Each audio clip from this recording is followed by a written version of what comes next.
என்னாருடைய சிவனே போற்றி, எந்நாட்டவர்க்கும் இறைவா போற்றி.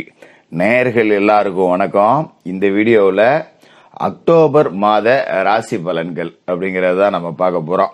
அதாவது விசுவாவசு வருடம் புரட்டாசி மாதம் 15ஆம் தேதி புதன்கிழமை கன்னியா லக்கணம் நவமி திதியில இந்த அக்டோபர் மாதம் அப்படிங்கிறது பிறகுது. மாதம் பிறக்கும் முதல் நாளே பார்த்தீங்கன்னா ஆயுத பூஜை, 2ஆம் தேதி சரஸ்வதி பூஜை.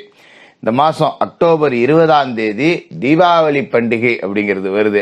அதனால நேயர்கள் எல்லாருக்கும் முதல்ல தீபாவளி வாழ்த்துக்கள் அப்படிங்கறத நாம சொல்லிக்கிறோம். இந்த தலைப்பிலேயே பாத்தீங்கன்னா சனி மங்கள யோகம் அப்படின்னு ஒண்ணு உங்களுக்கு கொடுத்துருக்கேன். நாங்க குருமங்கள யோகம் கேள்விப்பட்டிருக்கோம், ஜோசியத்துல சனி மங்கள யோகம்னு ஒண்ணு கிடையவே கிடையாது ஜோசியரை அப்படின்னு நீங்க நினைக்கலாம். ஆனா ஜோதிடத்தை தீவிரமா ஆராய்ச்சி செஞ்சா குரு பகவானோட பார்வை அப்படிங்கிறது புனிதமான பார்வை, சனி பகவானோட பார்வை அப்படிங்கிறது வஜ்ர பார்வை. இந்த மாசம் அதாவது அக்டோபர் மாசம் 15ஆம் தேதி, அதாவது ஐப்பசிக்கு 1ஆம் தேதி குரு பகவான் அதிசாரமா பயிற்சி ஆகி மிதுன ராசியிலேருந்து கடக ராசிக்கு போறாரு. அங்க இருந்துட்டு 9ஆம் பார்வையா மீனத்துல இருக்கிற சனியை பாக்குறார். அப்ப சனி புனிதம் அடைகிறார் குரு பார்வைப்பட்டு. அப்ப சனி மங்களம் அடைகிறார். அதுதான் சனி மங்கள யோகம். சனியால பாதிக்கப்பட்டவர்கள் எல்லாருக்குமே இந்த குரு பார்க்க புனிதப்பட்ட சனி அற்புதமான பலன்களை அள்ளி கொடுக்க போறார் அப்படின்னு தான் நாம சொல்லுறோம். அது என்ன உங்களோட ராசிக்கு எப்படி நடக்குது அப்படிங்கறத பார்ப்போம். அதுக்கு முன்னாடி இந்த மாசத்தோட கிரக நிலைகள் அப்படின்னு பாத்தீங்கன்னா, கிரகங்களோட ராஜா சூரியன் கன்னிராசியில இருக்காரு, 18ஆம் தேதி துலா ராசிக்கு போறாரு. செவ்வாய் துலா ராசியில இருக்காரு, 27ஆம் தேதி விருச்சிகத்துக்கு போறாரு.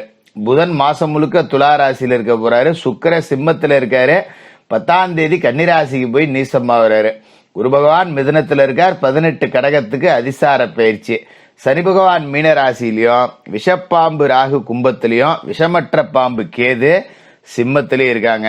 இந்த கிரக மாற்றங்கள் பார்வை பலாபலன்கள் உங்களுக்கு என்னத்தை கொடுக்க போகுது அப்படிங்கறத பார்த்துருவோம். ரிஷபராசி நேயர்களே, உங்களுக்கு இந்த அக்டோபர் மாசம் எப்படி இருக்கு அப்படின்னு பாத்தீங்கன்னா, முதல்ல இந்த மாசத்தை ரொம்ப நேர்மறையா அணுக வேண்டிய ஆளுங்க யாரு அப்படின்னா நீங்க தான்.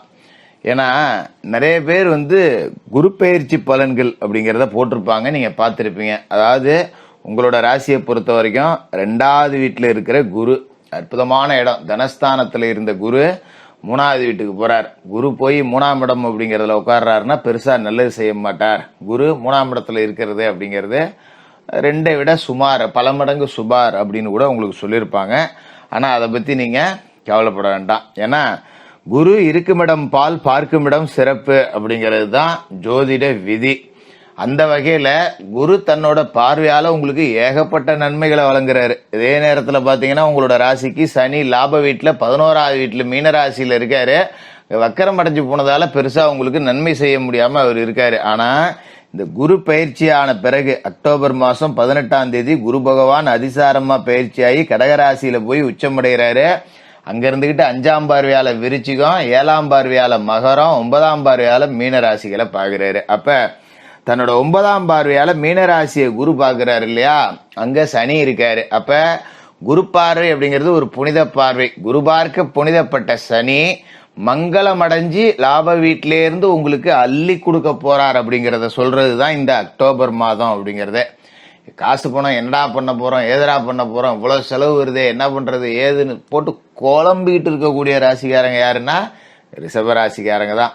அதாவது ஒரு மனுஷன் நாளைக்கு என்ன பண்றது அப்படிங்கறத யோசிச்சு யோசிச்சு கைப்பணத்தை எண்ணி செலவு பண்ணுவான். ஆனா ரிஷபராசிக்காரர்களை பொறுத்த வரைக்கும் நாளான்னைக்கு என்ன பண்றது, அடுத்த மாசம் என்ன பண்றது, அடுத்த வருஷம் என்ன பண்றது அப்படின்னு ரொம்ப நாளைக்கு யோசிச்சு யோசிச்சு யோசிச்சு மன உளைச்சலுக்கு ஆளாகக்கூடிய ஆளுங்க. 10 ரூபா நிம்மதியா செலவு கூட பண்ண மாட்டாங்க. ஒரு ஆசைப்பட்டதை வாங்கி கூட திங்க மாட்டாங்க. ஒரு ஆசைப்பட்டதை உடுத்தி கூட பார்க்க மாட்டாங்க. பிள்ளைகளுக்கு சேர்க்கணும், அதை பண்ணணும், இதை பண்ணணும், இன்னைக்கு இந்த செலவு வரும், நாளைக்கு இந்த செலவு வரும். இதை யோசிச்சு யோசிச்சு எதிர்காலத்தை நினைச்சு நிகழ்காலத்தை தொலைக்கக்கூடிய மனிதரா நீங்க இருந்தீங்க இல்லையா, இனிமே அப்படி இருக்காது. சந்தோஷமா செலவு பண்ணுவீங்க. சனி உங்களுக்கு லாப வீட்டுல இருந்துகிட்டு லட்சங்கள்ல அள்ளி கொடுப்பார் அப்படின்னு சொல்லலாம். நான் என்ன வேலை பார்க்கறேன், எனக்கு எங்கத்த லட்சம்ல வரப்போகுது அப்படின்னு நீங்க நினைக்கலாம். அப்படிப்பட்ட உங்களையே கூட புதுசா ஒரு தொழில் தொடங்க வைப்பார், நல்ல வேலை கிடைக்க வைப்பார். வேலை தேடக்கூடிய ரிஷபராசிக்காரர்களுக்கெல்லாம் தான் வாழ்க்கையில லட்சியமா இருந்த ஒரு நிறுவனத்துல வேலை கிடைக்கும். வெளிநாடு போகணும்னு ஆசைப்பட்டவங்க இப்ப தாராளமா கிளம்பி போலாம், பயணம் செட் ஆகி போகும். முயற்சி எடுத்தீங்க அப்படின்னா டக்குன்னு உங்களுக்கு விசா கிடைக்கும், டிக்கெட் கிடைக்கும், அனைத்து வசதிகளும் கிடைக்கும். போற இடத்துல நல்ல தங்குற வசதியோட, நல்ல சாப்பாட்டோட, நல்ல உத்தியோகம், நல்ல சம்பளத்துல கிடைக்கும். சும்மா உங்களை சந்தோஷப்படுத்தணும், திருப்திப்படுத்தணுங்கிறதுக்காக நம்ம இதை சொல்ல கிடையாது. கிரகாட்டம் நல்லா இருக்கு, இதை பயன்படுத்திட்டீங்க அப்படின்னா நீங்க செட்டில் ஆயிடலாம். அதனால முயற்சி எடுங்க. இந்த காலத்துல எடுக்கக்கூடிய முயற்சி தோல்வியடையாது அப்படின்னு சொல்றோம். ஏன்னா நிறைய முயற்சிகள் எடுக்கக்கூடிய தயங்குற ஆட்கள் ரிஷபராசிக்காரங்க. எப்பா நம்ம ஏதாவது ட்ரை பண்ண போய் அதுல 10 ரூபா நட்டமாயிட்டா என்னப்பா பண்றது, இருக்கிறத வச்சே பொழப்போம்ப்பா, வெளியே தெரியாம வாழ்ந்துட்டு போடுவோம்ப்பா அப்படிங்கிற மாதிரியே இருக்கக்கூடிய ஆளுங்க தான். அதனால கடந்த காலகட்டத்தில் முயற்சி எடுத்து தோத்து போய் அதால 10 ரூபா நட்டை போட்டு செவனேன்னு இருக்கிற வேலையை பார்ப்போம்னு நினைக்கிறவங்க கூட முயற்சி எடுத்து பாருங்க, கண்டிப்பா உங்களுக்கு நல்லது அப்படிங்கிறது நடக்கும். அது மாதிரி இந்த மாசம் 10ஆம் தேதிக்கு மேல உங்களோட ராசிக்கு 5வது வீட்டுக்கு சுக்கிரன் போறார். அதாவது சிம்ம ராசியில இருக்கிற சுக்கிரன் கன்னி ராசிக்கு போறார். 10 தேதி வரைக்கும் சிம்ம ராசியில அவர் இருக்காரு. அப்ப கன்னி ராசியில போய் ராசி அதிபதி நீசம் அடைகிறாரு, இது ஏதாவது பிரச்சனையா ஜோசியர அப்படின்னு நீங்க கேட்கலாம். அதாவது ராசிக்கு மட்டும் அதிபதி இல்ல, 6ஆம் வீட்டுக்கும் அவர் அதிபதி. அவர் போய் 5ஆம் வீடு பூர்வ புண்ணியஸ்தானத்துல நீசம் அடைகிறார். அப்ப கொடுக்கல் வாங்கல் அப்படிங்கிறது கொஞ்சம் நல்லா தான் இருக்கும். ஏன்னா சனி மங்கள யோகம் லாபத்தில் அடைகிறார் இல்லையா. வராக்கடன் வெளியில கொடுத்துட்டு மாட்டிக்கிட்டேன், தெரியாம ஒருத்தனுக்கு ஜாமீன் போட்டு மாட்டிக்கிட்டேன் அப்படிங்கிற நிலைமையில இருந்த பணம்லாம் உங்களை தேடிட்டு வந்துடும். அது மாதிரி விட்டு போன உறவுகள் எல்லாமே இதுக்கு மேல துளிர்க்கும்.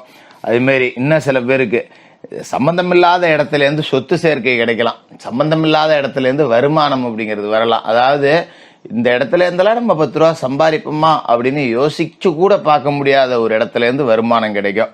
நமக்கு தெரியாத தொழிலா இருக்கும், அதை சும்மா ஏதோ ஒன்று செய்ய போய் அதுல இருந்து உங்களுக்கு காசு கிடைக்கும். இந்த மாதிரியான ஒரு விபரீத ராஜ யோகம் அப்படிங்கறதெல்லாம் செயல்படும் இந்த சனி மங்கள யோகம் அடைகிறார் அப்படிங்கிற ஒரே காரணத்தால. அதே மாதிரி முக்கியமான விஷயம், துலா ராசியில செவ்வாய் இருக்கார். அதாவது உங்களோட ராசிநாதன் சுக்கிரன் தான் இப்ப செவ்வாய்க்கே வீடு கொடுத்திருக்கார். அப்படிப்பட்ட செவ்வாய் உங்களோட ராசிக்கு 12ஆம் வீட்டுக்கு அதிபதி, 12க்கு அதிபதி 6ல இருக்கார் அப்படிங்கிறது விபரீத ராஜயோகம். சொத்து பிரச்சனைகள் நல்லபடியா முடியும், இடம் பூமி விவரங்கள்ல துணிஞ்சு முடிவு எடுக்கலாம், நிறைய நன்மைகள் அப்படிங்கிறது கிடைக்கும், ஏகப்பட்ட நன்மைகள். அது மாதிரி குருவோட பார்வை அப்படிங்கிறது பாத்தீங்கன்னா ராசிக்கு 7, 9, 11 இந்த இடத்துலலாம் விழுது குரு அதிசார பயிற்சி ஆன பிறகு. அப்ப 7ஆம் இடத்துல குரு பார்வை விழுதுன்னா மனைவிக்கு வேலை கிடைக்கும், மனைவி வழியில சொத்து கிடைக்கலாம், திருமணமாகாதவர்களுக்கு திருமணம் நடக்கும், நண்பர்கள் உதவியா இருப்பாங்க, கூட்டு தொழில் முயற்சியில ஆர்வம் காட்டினீங்கன்னா வெற்றி கிடைக்கும். 9ஆம் இடத்துல குரு பார்வை இருக்குன்னா சொந்த வீடு கட்டலாம், வீடு கட்ட வாங்கின கடன் இருந்ததுன்னா அதை அடைக்கலாம். வீடு கட்டுறதுக்காக ஒரு கடன் வாங்கினேன், நான் ஒரு பட்ஜெட் போட்டேன், அது எங்கேயே இழுத்துட்டு போயிட்டு என்ன கடைசியில கடன்ல விட்டுருச்சு, அப்படி இருக்கிறவங்களாம் அந்த கடனை கூட நீங்க அடைக்கலாம்.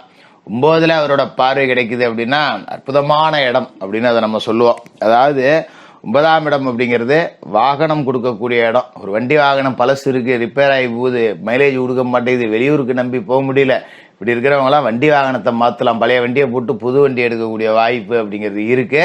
11ஆம் இடத்துல பார்க்கக்கூடிய குரு உங்களுக்கு ஏகப்பட்ட காசை வாரி கொடுப்பார் அப்படிங்கிறத நான் ஏற்கனவே சொல்லிட்டேன். அந்த வகையில ரிஷபராசிக்காரர்களுக்கு ஒரு அற்புதமான மாதம். வாழ்க்கையில நமக்கு இப்படியெல்லாம் நடக்குமா அப்படின்னு நீங்க எதிர்பார்க்காத பல நல்ல சம்பவங்கள் நடக்கக்கூடிய மாசம். ரொம்ப அற்புதமா இருக்கும். காசு 10 ரூபா கிடைக்கும் போது ஏழைப்பாளைகளுக்கு அன்னதானம் அப்படிங்கிறத செய்யுங்க. ரிஷபராசிக்காரர்களுக்கு தீபாவளி வாழ்த்துக்கள்.